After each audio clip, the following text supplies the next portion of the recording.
ഉല്ലാസ് ബാബു CPM-നെയും ഇന്ത്യയിലെ ഇടതുപക്ഷ പ്രസ്ഥാനത്തെയും സംബന്ധിച്ച് എന്താണ് മനസ്സിലാക്കിയിരിക്കുന്നത്? മിസ്റ്റർ ഉല്ലാസ് ബാബു, ഇതേ സ്ഥലത്ത് ഛത്തീസ്ഗഡിൽ റായ്പൂർ, ബിലാസ്പൂർ, അതേപോലെ പഴയ മധ്യപ്രദേശിൻ്റെ നിരവധി നഗരങ്ങളിൽ 90-കൾക്ക് ശേഷം വളരെ സംഘടിതമായി നിങ്ങൾ നടത്തിയ എത്രയോ ആക്രമണങ്ങളുണ്ട്.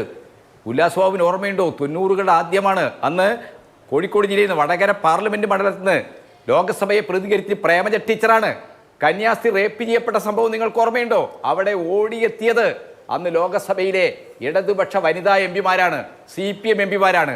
ഈ രാജ്യത്ത് ഒരു പ്രത്യയശാസ്ത്ര നിലപാടിൽ നിന്നുകൊണ്ട് മുസ്ലിങ്ങളും ക്രിസ്ത്യാനികളും ഒക്കെ ഉന്മൂലനം ചെയ്യപ്പെടേണ്ട ആഭ്യന്തര വിപത്തുകളാണെന്ന് പ്രഖ്യാപിക്കുന്ന നിങ്ങളുടെ ഒരു രാഷ്ട്രീയത്തിനെതിരായിട്ട് ഒരു വിട്ടുവീഴ്ചയില്ലാതെ നിലപാട് സ്വീകരിക്കുന്നവരാണ് ഞങ്ങളെ ആർക്കും അങ്ങനെ ട്രാപ്പിലൊന്നും പെടുത്താൻ പറ്റില്ല. പക്ഷേ നിങ്ങളുടെ നിലപാടുകളോട് പലപ്പോഴും സഹകരിച്ചു പോകുന്നത് ഇപ്പം തന്നെ ഛത്തീസ്ഗഡിലെ പ്രതിപക്ഷ പാർട്ടി കോൺഗ്രസ് പാർട്ടി ഈ കാര്യത്തിൽ ഒരു നിലപാടും വ്യക്തമായി പറയാൻ ഇതുവരെ തയ്യാറായിട്ടില്ല. എന്നു മാത്രമല്ല, നിങ്ങളോടൊപ്പം ചേർന്നുകൊണ്ട് ഇതാ ക്രിസ്ത്യാനികളാവുന്നു, ഉടനെ ഹിന്ദുരാഷ്ട്രം ഉണ്ടാകണമെന്ന് പറഞ്ഞ ഒരു MLA കോൺഗ്രസിന്, ഒരു വനിതാ MLA കോൺഗ്രസിന് ഛത്തീസ്ഗഡ് നിയമസഭയിലുണ്ട്. അതുകൊണ്ട് നിങ്ങളും കോൺഗ്രസും തമ്മിലുള്ള ഈ കൂട്ടുകച്ചവടമൊക്കെ ഈ രാജ്യത്തെ ജനങ്ങൾക്ക് എല്ലാവർക്കും അറിയാം. പക്ഷേ ഇവിടെ ഇപ്പോൾ പ്രശ്നം മലയാളികളായ ഉല്ലാസ് ബാബു ചോദിച്ച ഒരുപാട് കാര്യങ്ങളുണ്ട്. അതിൽ ഈ പറയുന്ന ഈ അവിലും മലരും കുന്തിരിക്കവും എന്ന ഒരു കാര്യം ഒഴികെ മറ്റുള്ളത് വാർത്തകളിൽ വന്ന ഒന്നല്ല. ഉല്ലാസ് ബാബുവിന്റെ സംഘടനാ പ്രവർത്തനത്തിനിടയിൽ വാട്സാപ്പുകളിലൂടെയോ മറ്റോ ഒക്കെയുള്ള അറിവുകൾ കൂടി ആയിരിക്കാം. അതിൽ ഒരു നിമിഷം ഞാൻ വരാം. കോൺഗ്രസിനെ പറയേണ്ട കാര്യമൊന്നുമില്ല. ശ്രീ KT കുഞ്ഞിക്കണ്ണൻ, അപ്പോ അത്തരം കാര്യങ്ങളിൽ ഇല്ലാത്ത മതേതരത്വ ബോധം വളരെ സെലക്റ്റീവായി ഉണ്ടാകുന്നു. ഞാൻ എന്ത് പറയണമെന്ന് ഞാൻ തീരുമാനിച്ചുകൊള്ളാം. സന്ദീപ് വാര്യരെ, ഞാൻ എന്ത് പറയണമെന്നുള്ള കാര്യം ഞാൻ തീരുമാനിച്ചുകൊള്ളാം. കോൺഗ്രസിന്റെ നിലപാട് എല്ലാവർക്കും അറിയാം. നിങ്ങൾ 1968 കൊണ്ടുവന്ന പരിവർത്തന നിരോധന നിയമമാണ് BJPക്ക് ഇന്ത്യയിലെ എല്ലാ സംസ്ഥാനങ്ങൾക്കും മാതൃകയായത്. മാന്യനാണ് കേരളത്തിലെ മുഖ്യമന്ത്രി, അത് മറക്കണ്ട. അങ്കമാലിയിലെ ആശുപത്രി അവിടെ വെച്ചേക്ക്. താൻ BJP ചർച്ചയ്ക്ക് വന്നപ്പോൾ പറഞ്ഞിരുന്ന കാര്യമൊന്നും ഇവിടെ ആവർത്തിക്കണ്ട. അതൊക്കെ അവിടെ വെച്ചേക്ക്. അതൊക്കെ അവിടെ വെച്ചേക്ക്. താൻ ഈ കാര്യത്തിൽ ഇടപെട്ട് അതൊക്കെ കുഞ്ഞിക്കണ്ണൻ അവിടെ വെച്ചേക്ക്. നിങ്ങൾ നികർഷ്ട ജീവി ഞാൻ വ്യക്തിപരമായ തർക്കത്തിലേക്ക് പോകേണ്ടതില്ല. ഒരു നിമിഷം ശ്രീ സന്ദീപ്, അങ്ങേക്കൊരു കാര്യം ഉന്നയിക്കാൻ തോന്നി, അങ്ങ് ഉന്നയിച്ചു. ശരി, ഇത് പക്ഷേ ശ്രീ KT കുഞ്ഞിക്കണ്ണന്റെ അവസരമാണ്. അങ്ങ് തുടർച്ചയായി സംസാരിക്കരുത്. ശ്രീ KT തുടരൂ. പറയട്ടെ. അല്ല, ഈ സന്ദീപ് വാര്യറൊക്കെ RSSന്റെ അജണ്ടക്കെതിരായ ഒരു പാർട്ടിയിലല്ല ഇപ്പോഴും പ്രവർത്തിക്കുന്നത്. ഈ രാജ്യത്ത് മതപരിവർത്തന നിരോധന നിയമം കൊണ്ടുവന്ന പാർട്ടിയാണ് സന്ദീപ് നിങ്ങൾ ഈ ചർച്ചയിൽ പ്രതിനിധീകരിക്കുന്നത്.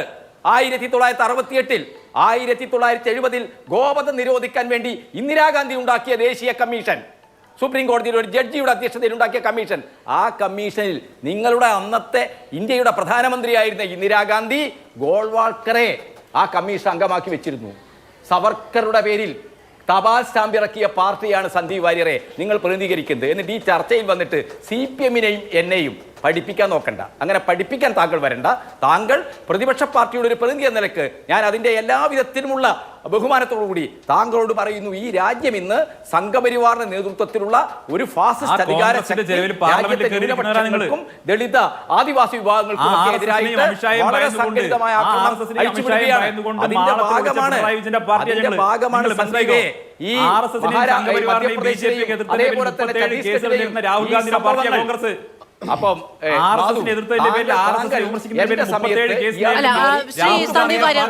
അദ്ദേഹം തുടർച്ചയായി അതിലുള്ള എതിർപ്പ് അറിയിക്കുന്നുണ്ട്. അങ്ങ് വഴങ്ങണം. അദ്ദേഹം ആ രീതിയോട് അദ്ദേഹം എതിർപ്പ് ഉന്നയിക്കുന്നുണ്ട്. നമ്മൾ ആരും അങ്ങോട്ടും ഇങ്ങോട്ടും കയറി സംസാരിച്ചിരുന്നില്ല ഇത്രയും നേരം.